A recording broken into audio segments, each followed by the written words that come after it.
2023 সালের যদি নতুন যে ফরেস্ট রাইট অ্যাক্ট হয়েছে ওটা বাতিল করতে হবে। 2006 এর ফরেস্ট রাইট অ্যাক্টকে সম্পূর্ণভাবে বাস্তবায়ন করার কথা যখনই বলে তখনই সে হয়ে যায় অনেকের চোখে মাওবাদী। এটা বন্ধ করার জন্যই এটাকে হতে দেওয়া যাবে না। স্বজাতির জন্য 100 বার আওয়াজ তুলবে, অন্যান্য সম্প্রদায়ের জন্য 100 বার আওয়াজ তুলবে। একথা যখন আমি বারবার বলছি তখনই আমাকে আসতে দেওয়া হচ্ছে না, আমাকে আটকানো হচ্ছে। তো আটকে আমাকে রাখতে পারবে?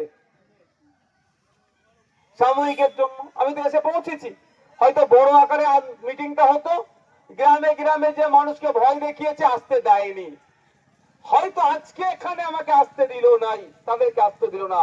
তাদের মন থেকে কি নওশাদ সিদ্দিকী আইএসএফ কে মুছতে পারবে? তাই এর উত্তর আগামী দিনে আরো ভয়ঙ্কর ভাবে গণতান্ত্রিক প্রক্রিয়ায় দেব।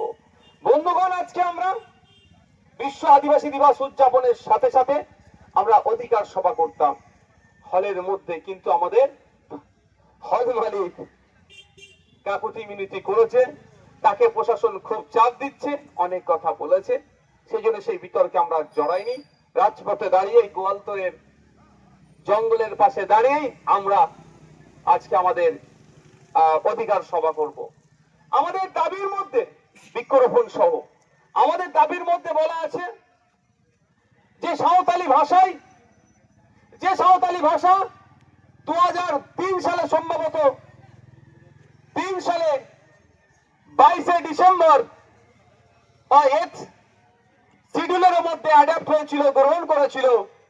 22টি যে ভাষা আছে সরকার স্বীকৃত ভাষা, তার ভাষার মধ্যে একটি ভাষা।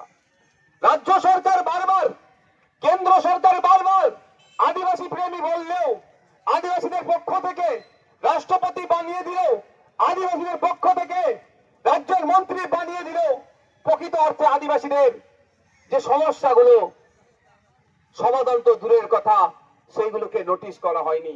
2014 সালে ভার্জিনিয়াস জাজা কমিটির একটা সুপারিশ ছিল, একটা কমিটির একটা রিপোর্ট ছিল। সেই রিপোর্টে আদিবাসীদের ডেভেলপমেন্টের জন্য কি কি করতে হবে, ঠিক আপনার সাচার কমিটি রিপোর্টে যে ধরনের মুসলমানদের ডেভেলপমেন্টের জন্য যা যা প্রস্তাব ছিল, 2014-তে আদিবাসীদের ডেভেলপমেন্টের জন্য ওই প্রস্তাব ওখানে রাখা হয়েছিল। কিন্তু রাষ্ট্রপতি দিয়েছেন আদিবাসী সম্প্রদায়ের পক্ষ থেকে, মন্ত্রী দিয়েছেন আদিবাসী সম্প্রদায়ের পক্ষ থেকে, কিন্তু আদিবাসীদের প্রকৃত উন্নয়ন হোক এটা একবারের জন্য তারা চাইনি। তাই আমি বিধানসভার মধ্যে দাঁড়িয়ে যে যদি পশ্চিমবাংলায় বাংলা ছাড়া অন্য কোন মিডিয়াম থাকতে পারে, কেন আদিবাসীদের স্বার্থে পৃথক সাঁওতালি শিক্ষা বোর্ড হবে না? এ দাবি আমি কিন্তু করেছি। আজকে দাঁড়িয়ে আপনাদের গোয়ালতরে এই দাবি করতাম, একটু হয়তো বেশি মানুষকে সাথে নিয়ে, তাই শাসক ভাই পেয়েছে শুধু আদিবাসী দিবস উদযাপন চলে গেলে হবে না, আদিবাসীদের সুযোগ সুবিধা যেগুলো আছে সেইগুলোকেও বাস্তবায়ন করতে হবে। তাই আমরা এখান থেকে শপথ নেব, বছরে বছরে আদিবাসী দিবস উদযাপন শুধু করলে হবে না, সাঁওতালি ভাষায় পৃথক শিক্ষা বোর্ড গড়ে তুলতে হবে। আমরা তুমি একটু ভাই পিছিয়ে যেতে অসুবিধা